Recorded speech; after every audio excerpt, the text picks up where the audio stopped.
Hello, you. It's me, and I'm here today to read from the book BRRRRR, 10 Tales to Chill You to the Bone. And this book is written, I think it was in the 50s. Let me look real quick. It's a bit old and tattered. This copyright was 1959. So, that was a while ago.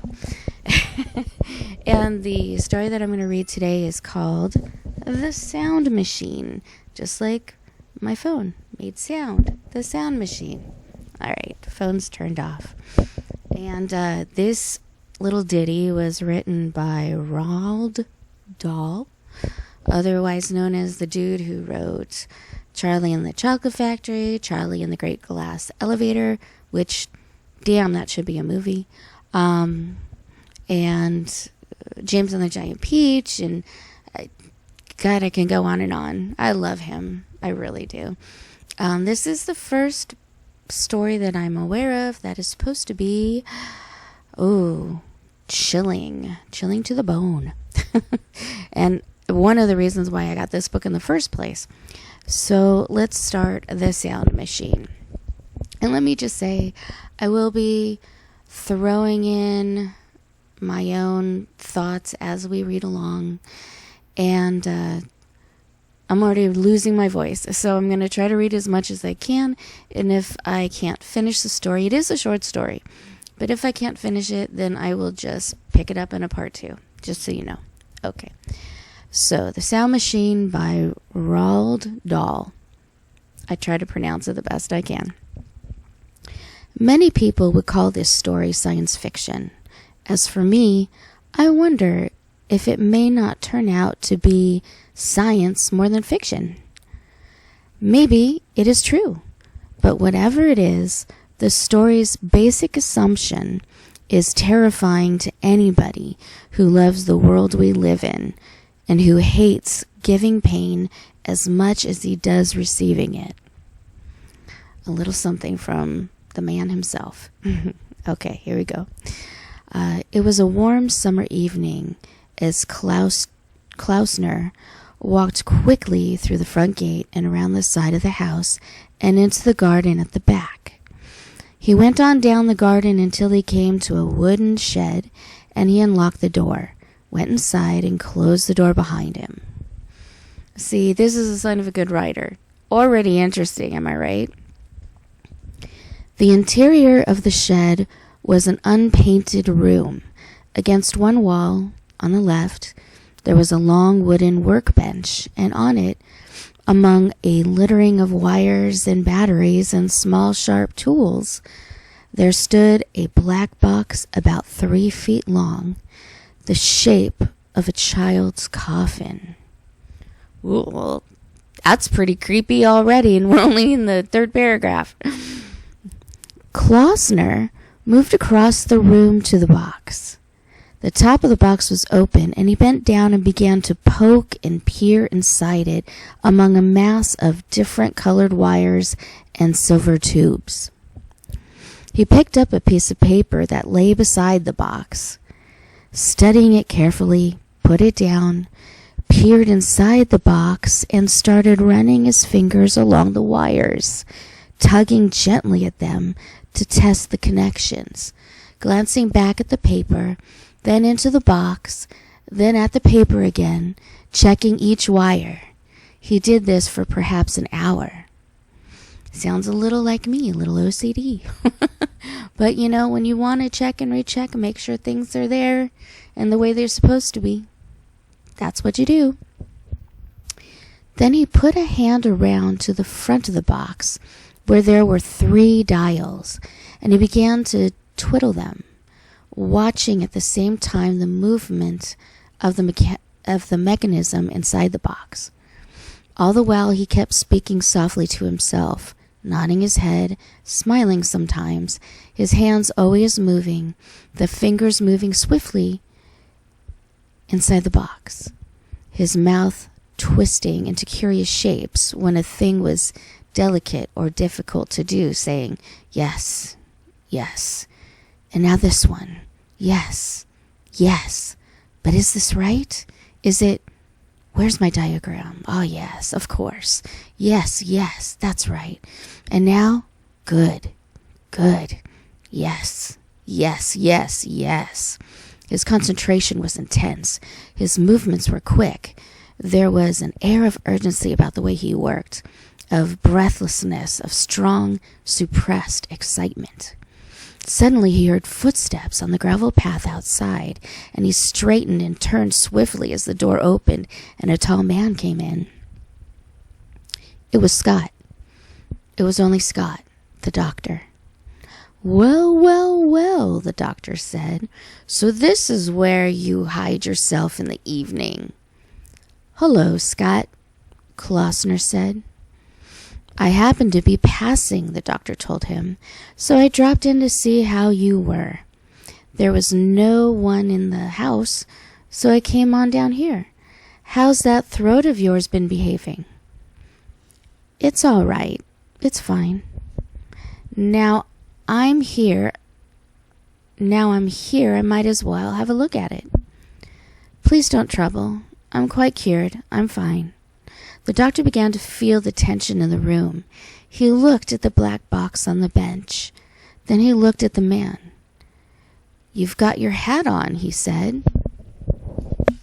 Intriguing so far. I don't know.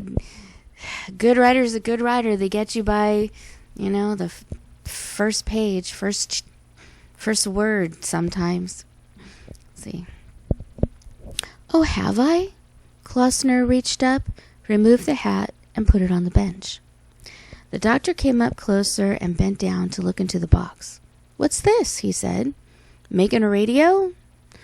No, just fooling around. It's got rather complicated-looking innards. Yes, Klausner seemed tense and distracted. What is it? The doctor asked.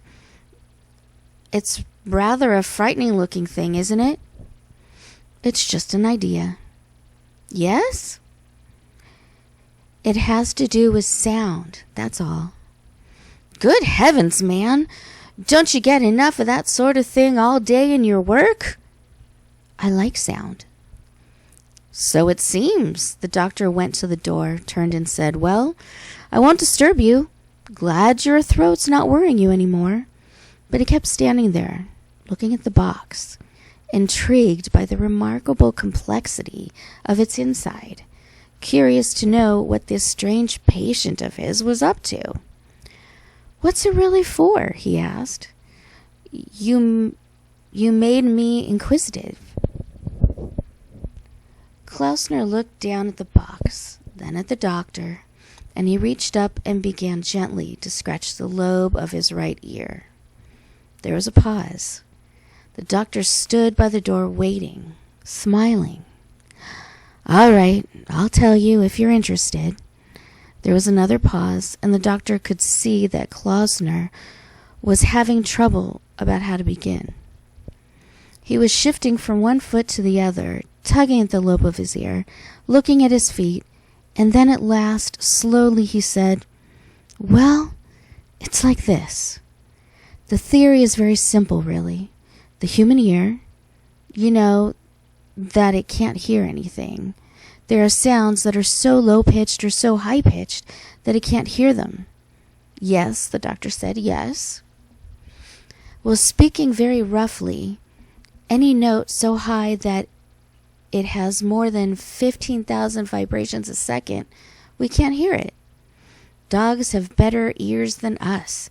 You can buy a whistle whose note is so high-pitched that you can't hear it at all, but a dog can hear it. Yes, I've seen one, the doctor said. Of course you have. And up the scale, higher than the notes of that whistle, there is another note, a vibration if you like, but I prefer to think of it as a note. You can't hear that one either. And above that, there is another and another rising right up the scale forever and ever and ever as endless successions of notes, as as an infinity of notes. There is a note if only our ears could hear it so high that it vibrates 1,000,000 times a second, and another 1,000,000 times as high as that, and on, higher and higher as far as numbers go, which is infinity, eternity, beyond the stars. Klausner was becoming more animated every moment. He was a small, frail man, nervous and twitchy, with always moving hands, his large head inclined toward his left shoulder as though his neck were not quite strong enough to support it rigidly. His face was smooth and pale, almost white, and the palely gray eyes that blinked and peered from behind a pair of steel spectacles were bewildered, unfocused, remote. He was a frail, nervous, twitchy little man and a moth of a man, dreamy and distracted, suddenly fluttering and animated. And now the doctor, looking at that strange pale face and those pale gray eyes, felt that somehow there was about this little person a quality of distance, of immense, immeasurable distance, as though the mind were far away from where the body was. Even in older books, sometimes there's mistakes. The doctor waited for him to go on. Klausner sighed and clasped his hands tightly together. "I believe," he said, speaking more slowly now, "that there is a whole world of sound about us all the time that we cannot hear.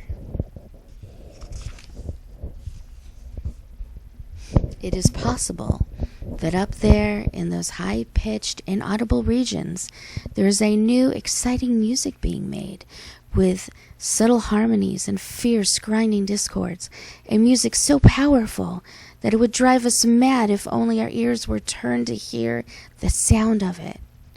There may be anything. For all we know, there may be..." "Yes," the doctor said, "but it's not very probable." "Why not? Why not?" Klausner pointed to a fly sitting on a small roll of copper wire on the workbench. "You see that fly? What sort of noise is that fly making now? None that we can hear. But for all we know, the creature may be whistling like mad on a very high note, or barking or croaking or singing a song. It's got a mouth, hasn't it? It's got a throat." It's getting interesting. The doctor looked at the fly and he smiled. He was still standing by the door with his hand on the doorknob. "Well," he said, "so you're going to check up on that?" "Some time ago," Klausner said, "I made a simple instrument that proved to me the existence of many odd, inaudible sounds. Often I have sat and watched the needle of my instrument recording the presence of sound vibrations in the air when I myself could hear nothing. And those are the sounds I want to listen to. I want to know where they come from and who or what is making them." "And that machine on the table there," the doctor said, "is that going to allow you to hear these noises?" "It may. Who knows? So far, I've had no luck, but I've made some changes in it, and tonight I'm ready for another trial. This machine," he said, touching it with his hands, "is designed to pick up sound vibrations that are too high-pitched for reception by the human ear, and to convert them to a scale of audible tones. I tune it in almost like a radio." "How do you mean?" "It isn't complicated. Say I wish to listen to the squeak of a bat. That's a fairly high-pitched sound, about 30,000 vibrations a second. The average human ear can't quite hear it. Now, if there was a bat flying around this room, and I tuned into 30,000 of my machine, I would hear the squeaking of that bat very clearly. I would even hear the correct note, F sharp or B flat, or whatever it might be, but merely at a much lower pitch. Don't you understand?" The doctor looked at the long black coffin box, And you're going to try it tonight? Yes.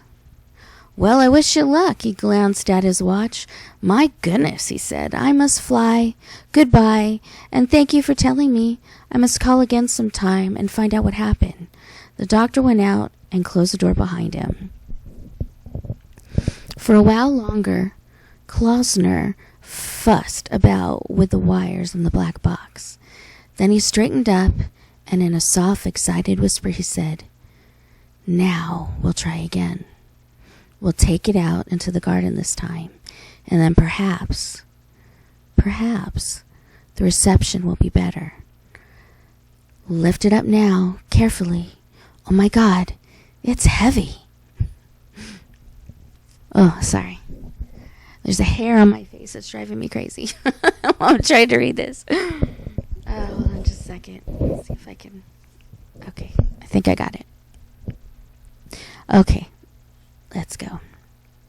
He carried the box to the door, found that he couldn't open the door without putting it down, carrying it back, put it on the bench, opened the door, and then carried it with some difficulty into the garden. He placed the box carefully on the small wooden table that stood on the lawn. He returned to the shed and fetched a pair of earphones. He plugged the wire connections from the earphones into the machine and put the earphones over his ears. The movements of his hands were quick and precise. He was excited and breathing loudly and quickly through his mouth. He kept on talking to himself with little words of comfort and encouragement, as though he were afraid that the machine might not work, and afraid also of what might happen if it did. Okay. That sounds pretty good so far, doesn't it? Still haven't got, remove this hair, it's driving me crazy. Anyway, I think that's a great start. We've got about halfway through the story. Very interesting. I can't wait to see if this black box works. How about you? Stay tuned for part 2. And that's all I got to say.